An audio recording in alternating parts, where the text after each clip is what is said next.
trying to get out. You had a couple of false starts before you finally got the opportunity to bail and get a ride out of the country. Um, Take us through that ride and when you got there and when you finally got to Romania. How long did that take, and what happened along the way? Yeah. The crazy thing about it was I was talking to Eric Norberg about a couple, maybe 15 minutes before I got that ride. We was planning on doing something else, but because my assistant coach sister and wife was fleeing the country because of the war, and his mother. Um no, his mother actually stayed. It was me, his wife, and his sister that was in the one car, and they fled the country, but um before all that, we were just having a conversation. I might have to hijack a car and get out myself.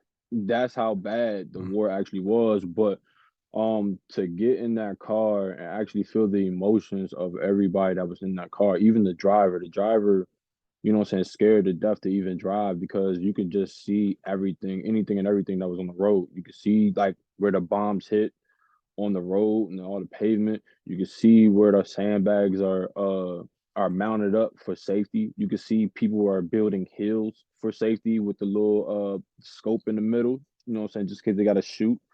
Um, you can see. I've seen a lot of things I've never seen before. I've never really seen too many guns in my life, but to have so many attachments to guns, you know what I mean? For me to actually had to pull out my passport, and I'm scared every time I pull out my passport because I'm like, man, I'm American. They could shoot me right here because they don't know no better. They don't know who I'm for. They don't know if I'm with Russia or if I'm with Ukraine. You know what I mean? They don't know my occupation or anything like that. They just know that I'm in a car with them with Ukrainians in the car.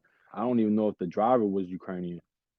So, you know what I mean? For me, it's just like that's one of the most scariest things I had to go through. Just you know what I'm saying, seeing the tanks, seeing all the soldiers. I mean, you looking at these kids, some of these kids are like 15 with guns in their hand having to shoot, you know what I Mm-hmm. mean, for their lives and for their country, over just some game, or you know what I'm saying, trying to take over something, you know what I mean? And I just never understood it, but you know what I'm saying, I guess it's just not for me to understand. But when I got to the Moldavian border, I felt the relief, but at the same time, I it took me 9 to 10 hours just to get out of the Moldavian border. And if they would have bombed the Moldavian border, you know what I'm saying, just because it's still a part of Ukraine until you cross the border, you know what I Mm-hmm. mean? Until you get across it, I still was scared. You know what I'm saying? I had my book bag, I had my two bags in my hand. It's raining, it's cold. People are you know what I'm saying? You see the kids shivering, you see, and it was terrible there. It was just like it could have been so much easier, but they made it so much more difficult than what it had to be.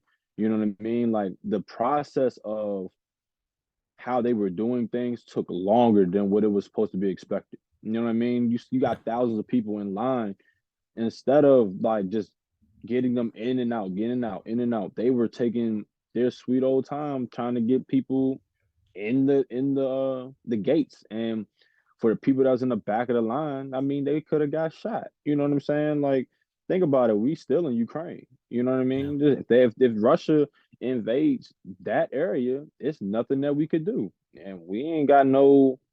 You know what I'm saying? No rights to anything. Nobody what in that area was pulling out any guns or anything like that. They didn't have no soldiers walking around for our safety or anything like that. So even though I was at the border, I still was terrified.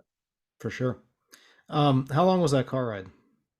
That car ride was, I would have to say, about a good couple, maybe 3 hours.